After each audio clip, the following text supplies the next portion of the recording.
دوسری جانب شام کے وزیر اطلاعات عمران الزابی نے کہا ہے کہ امریکہ کیمیائی اسلحے کے استعمال کا الزام لگا کر کتنا ہی دباؤ کیوں نہ ڈالے، دمشق دہشت گردوں کے خلاف جنگ جاری رکھے گا۔ انہوں نے اس بات پر زور دیتے ہوئے کہ شام کی حکومت نے ملک کے کسی بھی علاقے میں کسی بھی قسم کے کیمیائی مواد کے حامل اسلحے استعمال نہیں کیے ہیں، کہا کہ دمشق نے اقوام متحدہ کی تحقیقاتی ٹیم کے ساتھ بھرپور تعاون کیا ہے اور آئندہ بھی تعاون کا یہ سلسلہ جاری رکھے گا۔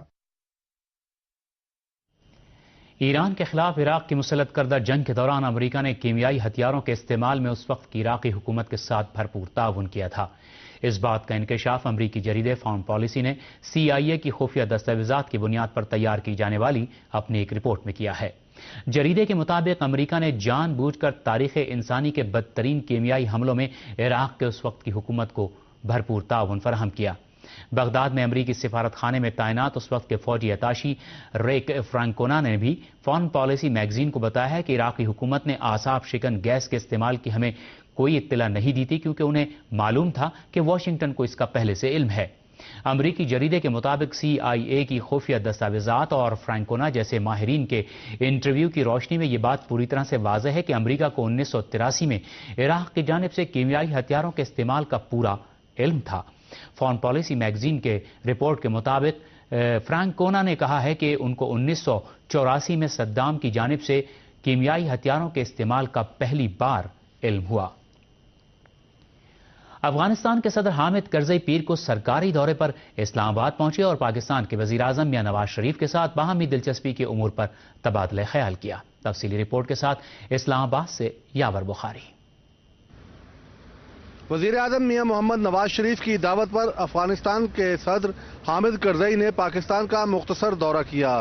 افغان صدر جب اسلام آباد ایئرپورٹ پہنچے تو ان کا شایان شان استقبال کیا گیا۔ بعد ازاں جب وہ وزیر اعظم ہاؤس پہنچے تو وہاں بھی ان کا پرتپاک استقبال کیا گیا، جس کے بعد افغان صدر نے وزیر اعظم میاں محمد نواز شریف کے ساتھ ملاقات کی، جس میں پاک افغان تعلقات اور خطے کی صورتحال پر تبادلہ خیال کیا گیا۔ بعد ازاں دونوں رہنماؤں نے مشترکہ پریس کانفرنس کرتے ہوئے پاک افغان دیرینہ دوستانہ تعلقات کے فروغ اور باہمی تعاون پر اتفاق کیا۔ اس موقع پر افغان صدر نے کہا کہ افغانستان میں امن عمل کے لیے پاکستان کا کردار بہت اہم ہے، جبکہ دونوں ملکوں کے مابین اچھے تعلقات خطے کے تمام ممالک کے مفاد میں ہیں۔ ان کا کہنا تھا کہ ہمارا ہدف صرف افغانستان اور پاکستان میں ہی نہیں بلکہ پورے خطے میں امن قائم کرنا ہے۔ تاہم پاکستان اور افغانستان کے مابین تجارتی اور اقتصادی تعاون و تعلقات کا فروغ دونوں ملکوں کے عوام کے مفاد میں ہے۔ وزیر اعظم نواز شریف نے افغان صدر کے دورہ پاکستان پر خوشی کا اظہار کرتے ہوئے کہا کہ پاکستان افغان قیادت کے زیر انتظام افغانستان میں مفاہمتی عمل کی حمایت جاری رکھے گا۔ انہوں نے کہا، ہماری خواہش ہے کہ افغانستان سے نیٹو افواج کے انخلاء کا سنگ میل پرامن طریقے سے ہو۔ بعد ازاں وزیر اعظم ہاؤس میں افغان صدر کے اعزاز میں ظہرانے کا بھی اہتمام کیا گیا۔ یاور بخاری، سہار عالمی نیٹ ورک، اسلام آباد۔ مشرقی افغانستان میں ایک فوجی چیک پوسٹ پر ہونے والے حملے کے دوران کم از کم 5 طالبان اور 2 فوجی مارے گئے ہیں۔ افغانستان کے مشرقی صوبے کاپیسا کے گورنر کے ترجمان نے بتایا ہے کہ پیر کی صبح 15 طالبان کے گروپ نے اورسک کے علاقے میں واقع ایک فوجی چیک پوسٹ پر حملہ کر دیا، جس کے نتیجے میں 2 فوجی اور 5 طالبان ہلاک ہو گئے۔ اس حملے میں 10 طالبان کے زخمی ہونے کی بھی خبر ہے۔ رپورٹ میں کہا گیا ہے کہ فوجی چیک پوسٹ کے قریب ایک کار بم کا دھماکہ بھی ہوا ہے۔ ادھر طالبان کے ترجمان ذبیح اللہ مجاہد نے دعویٰ کیا ہے کہ صوبہ کاپیسا کے شہر تگاب کے قریب سرکاری فوج کی ایک چیک پوسٹ پر کار بم دھماکے سے حملہ کیا گیا ہے، جس میں 80 افغان فوجی مارے گئے ہیں۔ انہوں نے یہ بھی دعویٰ کیا کہ طالبان نے سرکاری فوج کی 2 چیک پوسٹوں پر قبضہ بھی کر لیا ہے۔ دہشت گردی کے خطرے کے پیش نظر ہندوستان کے تمام ہوائی اڈوں پر سیکیورٹی ہائی الرٹ کر دی گئی ہے۔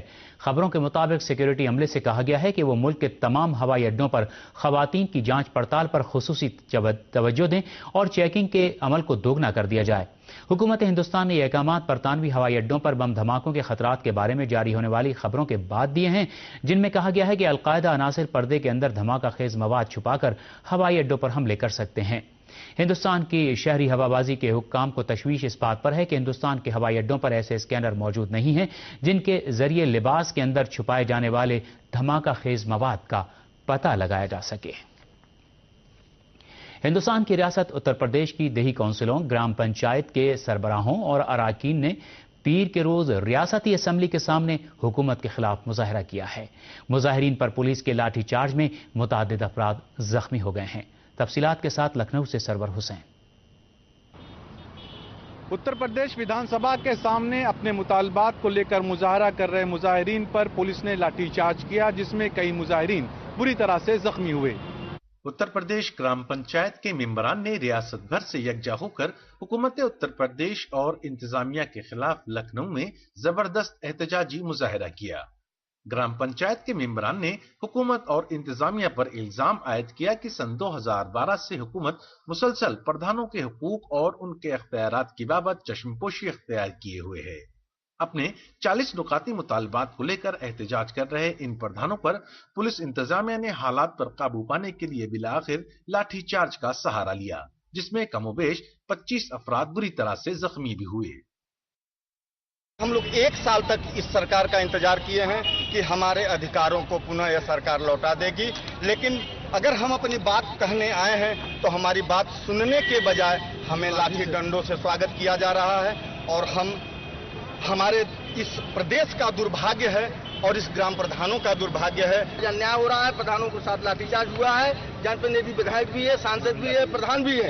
کیمرامین ارشاد حسین کے ساتھ سرور حسین، سحر عالمی نیٹ ورک، لکھنؤ۔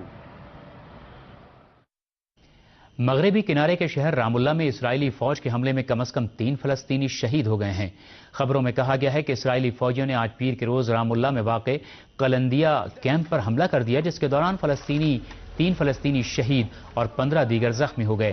فلسطینی ذرائع کا کہنا ہے کہ اسرائیلی فوجیوں نے قلندیہ کیمپ پر حملہ کر کے فلسطینیوں کو گرفتار کرنے کی کوشش کی، جس کے خلاف فلسطینیوں نے زبردست احتجاج کیا۔ اس دوران اسرائیلی فوجیوں نے احتجاج کرنے والے نہتے فلسطینیوں پر بندوقوں کے دہانے کھول دیے۔ اسرائیلی فوجیوں نے غرب اردن کے مختلف علاقوں پر حملے، فائرنگ اور گرفتاریوں کو اپنا معمول بنا رکھا ہے۔ عراق کے مختلف شہروں میں ہونے والے دہشت گردانہ حملوں اور بم دھماکوں میں کم از کم 42 افراد جاں بحق ہو گئے ہیں۔ عراقی حکام کا کہنا ہے کہ اتوار کو مختلف مقامات پر ہونے والے دہشت گردانہ بم دھماکوں میں 42 افراد جاں بحق ہوئے ہیں، جن میں 5 بچے بھی شامل ہیں۔ عراقی پولیس کے ایک عہدیدار کا کہنا ہے کہ سب سے خوفناک اور خونریز حملہ شمالی شہر موصل کے قریب ہوا، جہاں دہشت گردوں نے ایک نقلی چیک پوسٹ بنا رکھی تھی۔ خبروں کے مطابق دہشت گردوں نے اس چیک پوسٹ پر 5 عراقی فوجیوں کو گرفتار کر کے بے دردی کے ساتھ قتل کر دیا۔ دوسری طرف شمالی شہر بلد میں ایک کار بم دھماکے میں ایک راہگیر اور 3 نرسیں ہلاک ہو گئی ہیں۔ اس واقعے میں 12 افراد زخمی بھی ہوئے ہیں۔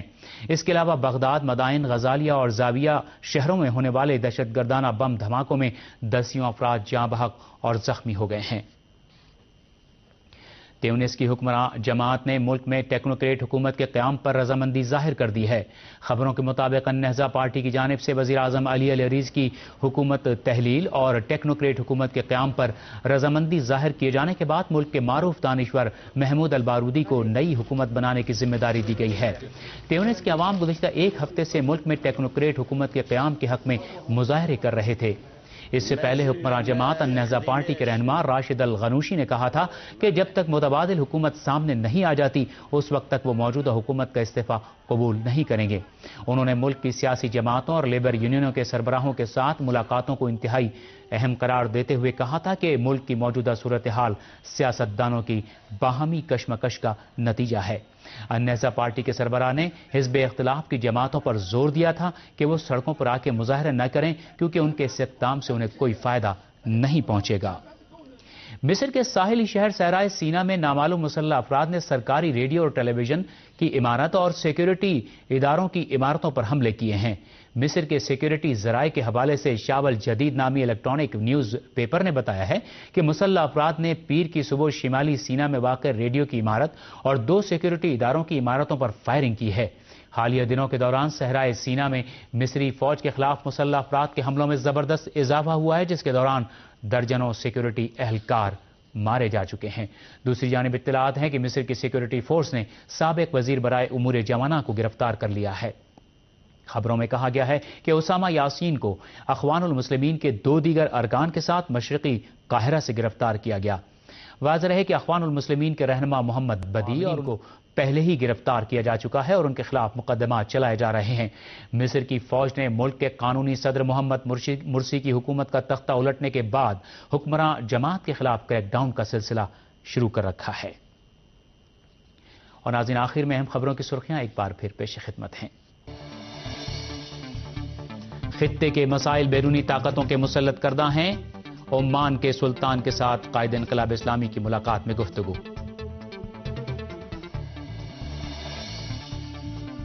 کیمیائی اسلحوں کے استعمال کا الزام سیاسی ہے، شام کے صدر بشار اسد کا انٹرویو۔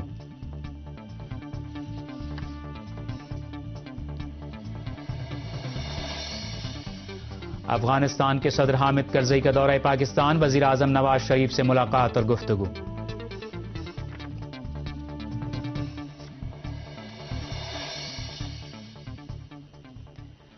ناظرین، خبریں اپنے اختتام کو پہنچی۔ تازہ ترین خبروں کے لیے آپ ہماری ویب سائٹ دیکھ سکتے ہیں، پتہ ہے urdu.sehertv.ir۔ اسی کے ساتھ مجھے اجازت دیجیے، خدا حافظ۔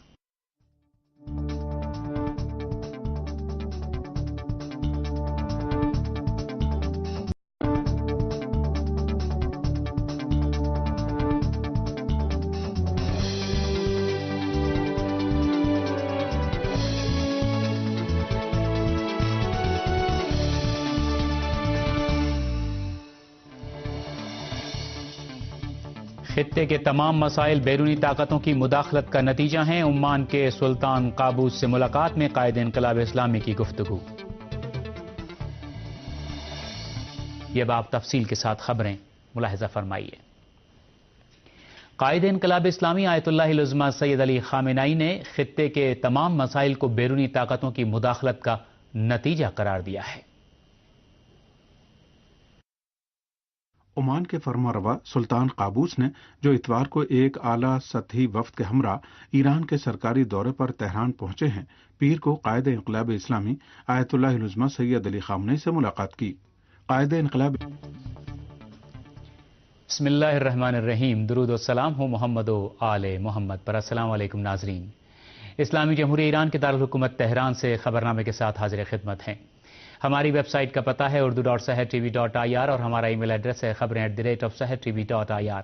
انٹرنیٹ پر براہ راست ہماری نشریات آپ ان پتوں پر دیکھ سکتے ہیں، urdu.sehertv.ir/iOS، urdu.sehertv.ir/Android اور urdu.sehertv.ir/live۔ اسلامی آیت اللہ العظمہ سید علی خامنہئی نے اس ملاقات میں اپنی گفتگو کے دوران علاقے کے حالات کو بحران کا شکار قرار دیا اور فرمایا کہ اس صورتحال کی بنیادی وجہ بیرونی طاقتوں کی گوناگون مداخلت ہے۔ قائد انقلاب اسلامی نے دینی، مذہبی اور مسلکی مسائل کو سیاسی اختلافات میں دخیل کیے جانے کو خطرناک امور میں شمار کیا اور فرمایا کہ افسوس کہ خطے کی بعض حکومتوں کی حمایت سے تکفیری گروہ تشکیل پایا ہے جو مسلمانوں کے تمام فرقوں کا مخالف ہے۔ آپ نے کیمیائی اسلحے کے استعمال کا الزام سیاسی ہے، شام کے صدر بشار اسد کا انٹرویو۔